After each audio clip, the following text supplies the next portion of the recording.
तैयबा गुल के संगीन इल्जामात की तहकीकात का हुक्म। इस्लामाबाद और पंजाब के आईजीज को हिदायत। अंसार अब्बासी की तहलका खेज रिपोर्ट।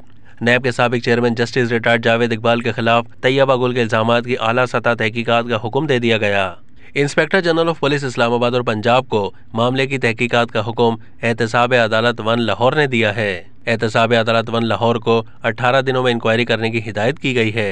मज़कूरा एहतसाब अदालत के जज राव अब्दुल जब्बार खान ने कहा है कि तैयबा गुल की जावेद इकबाल के खिलाफ शिकायत मंजूर या मुस्तरद करने का हुक्म जारी करने से पहले हकीकत जानने के लिए ताज़ीरात पाकिस्तान की दफ़ा 202 के तहत एक पुलिस अफसर ने उनसे ज़ेर तफ्तीश मामले में उनसे रुजू किया ताकि सच या झूठ का पता चलाया जा सके। इसलिए उन्होंने इस्लामाबाद और पंजाब के आईजी पुलिस साहिबान को मामले की तहकीकात का हुक्म दे दिया। अदालती हुक्म में कहा गया है कि कानून के तहत अटॉर्नी जनरल मशावरत के अलावा मौजूदा चेयरमैन नैब का नुक्ता नज़र भी मालूम किया जाए। 16 मार्च को जारी हुक्मनामे में दोनों आईजी साहिबान से कहा गया कि वो फरीकीन को वजाहत देने के यकसा मौके फराहम करें।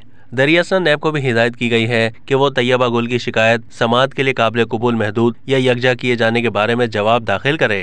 तैयबा गुल ने जावेद इकबाल और दीगर पर इल्ज़ाम आयद किया है कि उन्होंने आपस में मिली भगत से अखलाक बाख्तगी, हिरासा करने और इख्तियारात के नाजायज़ इस्तेमाल जैसे संगीन जराइम का इर्तिकाब किया।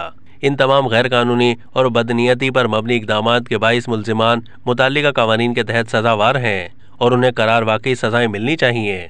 उन्होंने कहा कि उनके और शोहर के खिलाफ साबिक चेयरमैन नैब ने एक गैर कानूनी रेफरेंस दायर किया ताकि शिकायत कुनंदा और उसके शोहर का बाजू मरोड़कर अपने गैर अखलाकी मुतालबात को पूरा कर सकें।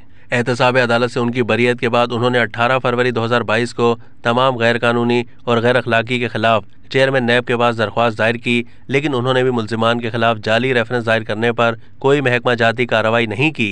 हिरासा करने और उरिया वीडियोस बनाने और जिस्मानी तशद्दुद किए जाने की शिकायत भी दायर की गई। कई मुल्जिमान को नामजद भी किया गया। तैयबा गुल ने कहा उनके और शोहर के खिलाफ मुल्जिमान की ईमा पर मुख्तलिफ जगहों पर 40 FIRs दर्ज करवाई गईं, तहम तमाम FIRs मुस्तरद कर दी गईं। साल 2022 में तैयबा गुल ने पब्लिक अकाउंट्स कमेटी में पेश होकर बताया था कि उन्हें नैब ऑफिस गिरफ्तारी के बाद किस कदर हिरासा किया गया और उरिया वीडियोस बनाई गईं। साबिक सरबराह नैब ने 1 मिनट में जिंदगी तबाह कर देने की धमकी दी। 23 मार्च 2019 को एक निजी टीवी चैनल न्यूज़ 1 ने उस वक्त के चेयरमैन नैब के साथ तैयबा गुल की एक काबिल एतराज़ वीडियो नशर की थी। बाद नैब ने एक बयान में रिपोर्ट को मुस्तरद कर दिया था। ऐसी तमाम रिपोर्ट्स को बेबुनियाद, जाली और हकाइक के बरखिलाफ बताया गया। नैब ने मजीद कहा कि ये ब्लैकमेल्स की कारस्तानी है जो नैब और उसके चेयरमैन की साख को मजरू करना चाहते हैं। तमाम तर दबाव के बावजूद नैब ने न सिर्फ गिरोह के 2 अरकान को गिरफ्तार किया बल्कि उनके खिलाफ रेफरेंस भी मंजूर कराए।